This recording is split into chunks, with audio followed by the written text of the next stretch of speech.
Hindi cinema की एक अलग पहचान है अभिनेत्री माधुरी दीक्षित, जिन्हें आज भी दर्शक बड़े पर्दे पर देखने के लिए आतुर हैं। माधुरी दीक्षित सिर्फ एक अदाकारा ही नहीं बल्कि हिंदी सिनेमा की डांसिंग डीवा भी हैं। उन्होंने अपने हिंदी फिल्मी करियर में कई बेहतरीन फिल्में की, जिन्हें दर्शक आज भी बड़े चाव से देखते हैं। माधुरी को हिंदी सिनेमा में उनके बेहतरीन अदाकारी के लिए 4 बार फिल्म फेयर सर्वश्रेष्ठ अभिनेत्री, 1 बार फिल्म फेयर सर्वश्रेष्ठ सहायक अभिनेत्री और एक स्पेशल अवार्ड से नवाजा जा चुका है। इन सभी पुरस्कारों के अलावा उन्हें भारत सरकार के चतुर्थ सर्वोच्च नागरिक सम्मान पद्मश्री से सम्मानित किया गया। माधुरी दीक्षित का जन्म 15 मई 1965 को मुंबई में हुआ था। पिता शंकर दीक्षित और माता स्नेहलता दीक्षित की लाडली माधुरी को बचपन से डॉक्टर बनने की चाह थी, लेकिन वह अभिनेत्री बन गई। माधुरी दीक्षित ने भारतीय हिंदी फिल्मों में एक ऐसा मुकाम तय किया है जिसे आज के अभिनेत्रियां अपने लिए आदर्श मानती है। 80 और 90 के दशक में इन्होंने स्वयं को हिंदी सिनेमा में एक प्रमुख अभिनेत्री तथा सुप्रसिद्ध नृत्यांगना के रूप में स्थापित किया। उनके लाजवाब नृत्य और स्वाभाविक अभिनय का ऐसा जादू था, माधुरी पूरे देश की धड़कन बन गई। माधुरी ने अपनी शुरुआती पढ़ाई डिवाइन चाइल्ड हाई स्कूल से संपूर्ण की है। उसके बाद माधुरी दीक्षित ने मुंबई यूनिवर्सिटी से स्नातक की शिक्षा पूरी की। माधुरी दीक्षित की शादी डा. श्रीराम नेने के साथ हुई है। उनके 2 बच्चे भी हैं, रियान और एरिन नेने। माधुरी दीक्षित ने अपने फिल्मी करियर की शुरुआत साल 1984 में राजश्री प्रोडक्शन की फिल्म अबोध से की थी, लेकिन यह फिल्म कुछ खास नहीं चली। माधुरी को अपने शुरुआती करियर में कई असफलताओं का मुंह देखना पड़ा, लेकिन उन्हें हिंदी सिनेमा में पहचान मिली फिल्म तेजाब से। इस फिल्म में उन्हें उनकी बेहतरीन अदाकारी के लिए फिल्म फेयर पुरस्कार का पहला नामांकन भी मिला था। इस फिल्म का गाना 1 2 3 आज भी माधुरी दीक्षित का आइकॉनिक सॉन्ग माना जाता है।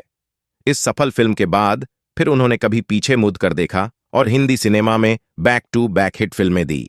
फिल्म अभिनेता अनिल कपूर के साथ उन्होंने तकरीबन 20 फिल्मों में काम किया, जिनमें से अधिकतर उनकी फिल्में सुपरहिट साबित हुईं। साल 1990 में उन्होंने आमिर खान स्टारर फिल्म दिल की है। हर फिल्म की तरह उनकी यह फिल्म भी सुपरहिट साबित हुई। इस फिल्म में उन्होंने एक आमिर लड़की की भूमिका निभाई थी, जिसे एक गरीब लड़के से प्यार हो जाता है। उनके करियर को सबसे बड़ी सफलता तब मिली जब उन्होंने राजश्री प्रोडक्शन की फिल्म हम आपके हैं कौन की। इस फिल्म में उन्होंने निशा की भूमिका अदा की थी। यह हिंदी सिनेमा की पहली फिल्म थी जिसने वर्ल्ड वाइड सबसे ज्यादा कमाई की थी। इस फिल्म का यह रिकॉर्ड गिनीज बुक में भी दर्ज है। इस फिल्म में उनके किरदार के लिए आलोचकों से बहुत अच्छी और सकारात्मक प्रतिक्रिया मिली। इस फिल्म में माधुरी के अलावा सलमान खान, मोहनीश बहल, रेणुका शाहने, अनुपम खेर, आलोक नाथ भी नजर आए थे। इस फिल्म की कमाई का रिकॉर्ड 7 सालों तक कोई भी फिल्म नहीं तोड़ पाई। बाद में साल 2002 में सनी देओल स्टारर फिल्म गदर एक प्रेम कथा ने इस फिल्म के रिकॉर्ड को पीछे छोड़ दिया। इस फिल्म के बाद तो माधुरी दीक्षित हिंदी सिनेमा की सबसे सफल अभिनेत्रियों में शुमार हो चुकी थी। उसके बाद उन्होंने कई और फिल्मों में अपने बेहतरीन प्रदर्शन से दर्शकों को मनोरंजित करती रही। इसके बाद तो उन्होंने बॉक्स ऑफिस पर कई सफलताओं के पैमाने बनाए। शादी के बाद माधुरी ने फिल्मों से लंबी दूरी बनाकर विदेश में जाकर बस गई। साल 2006 में वापस आकर उन्होंने फिल्म आजा नचले से हिंदी सिनेमा में अपनी वापसी की। हालांकि इस फिल्म ने बॉक्स ऑफिस पर कुछ अच्छा बिजनेस तो नहीं किया, लेकिन माधुरी के अभिनय को आलोचकों ने खूब सराहा। इसके बाद डेर इश्किया और गुलाब गैंग जैसी फिल्मों में काम किया, को दर्शकों को सिनेमा घरों तक खींचने में ज्यादा कामयाब नहीं हो सकीं। इन्होंने अपने टीवी करियर की शुरुआत साल 1985 में राजश्री प्रोडक्शन के शो पेइंग गेस्ट से की थी। वह इस शो में मेहमान की भूमिका में नजर आई थी। इसके बाद साल 2001 में वह सोनी के शो कौन बनेगा करोड़पति में नजर आईं। दीक्षित बतौर जज dance based reality show Nach Baliye में भी नजर आ चुकी हैं। साथ ही वह डांस बेस्ड रियलिटी शो झलक दिखला जा सीजन 4, 5, 6 कौन सावत में बतौर जज नजर आ चुकी है। जज के रूप में माधुरी रियलिटी शो डांस दीवाने में भी नजर आ चुकी हैं। तेजाब, अबोध, त्रिदेव, रामलखन प्रेम ग्रंथ हम आपके हैं कौन, हम तुम्हारे हैं सनम, ये रस्ते हैं प्यार के, दिल तो पागल है, देवदास, अंजाम, कानून अपना अपना, बेटा, दिल, राजा, लज्जा, खलनायक, किशन कन्हैया, घर वाली बाहर वाली, कोयला, मृत्युदंड, दीवाना मुझसा नहीं, सैलाब, वर्दी, देवदास, आज न चले, गुलाब गैंग, डेर इश्किया आदि। 2009 में दीक्षित ने एनडीटीवी टोयोटा ग्रीनथॉन के लिए प्रदर्शन किया। पर्यावरण को बचाने और पर्यावरण के मुद्दों के बारे में जागरूकता पैदा करने के लिए भारत का पहला राष्ट्रव्यापी अभियान बना।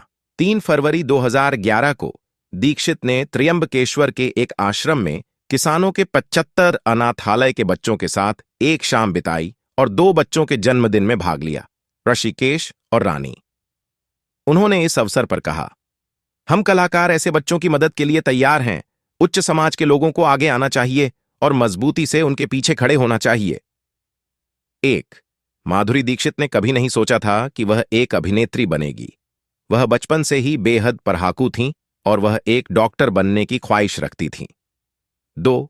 माधुरी सिर्फ भारतीयों के दिल की धड़कन ही नहीं, पाकिस्तानियों की भी पसंदीदा हैं। जब बॉर्डर पर जंग छिड़ी थी तो एक पाकिस्तानियों ने कहा था कि हम कश्मीर छोड़ दिया देंगे अगर तुम हमें माधुरी दीक्षित दे दो। 3. माधुरी का शुरुआती फिल्मी करियर बेहद असफल रहा था। इस दौरान उन पर आलोचकों ने तंज कसते हुए कहा कि वह फिल्म जगत में केवल अपने डांस की वजह से हैं। इसके बाद उन्होंने आलोचकों के मुंह पर अपनी बैक टू बैक हिट फिल्मों का तमाचा मारकर खुद के अभिनय की काबिलियत को भी साबित कर दिया। 4. फिल्म हम आपके हैं कौन के दौरान माधुरी ने सबसे ज्यादा फीस ली थी, तकरीबन 3 करोड़ DDH। 5. माधुरी को डायरेक्टर्स एक्ट्रेस भी कहा जाता है। ऐसा फिल्म निर्देशक सूरज बड्डी DH जातिया ने एक इंटरव्यू के दौरान कहा था कि एक निर्देशक का करियर तब तक पूरा नहीं होता जब तक वो दीक्षित के साथ काम न करे। 6. माधुरी दीक्षित हिंदी सिनेमा की ऐसी अभिनेत्री हैं जिन्हें 13 बार फिल्म फेयर पुरस्कार का नामांकन मिला, जिनमें से 4 वो जीत चुकी हैं। 7. माधुरी दीक्षित हिंदी सिनेमा इकलौती अभिनेत्री हैं जिन्हें पंडित बिरजू महाराज द्वारा फिल्म देवदास के गाने के लिए कोरियोग्राफ किया गया। 8. फिल्म साजन के वक्त माधुरी दीक्षित फिल्म अभिनेता संजय दत्त के बेहद करीब आ गई थी, लेकिन उनका यह रिश्ता कुछ ही समय चल सका और बाद में दोनों अलग हो गए।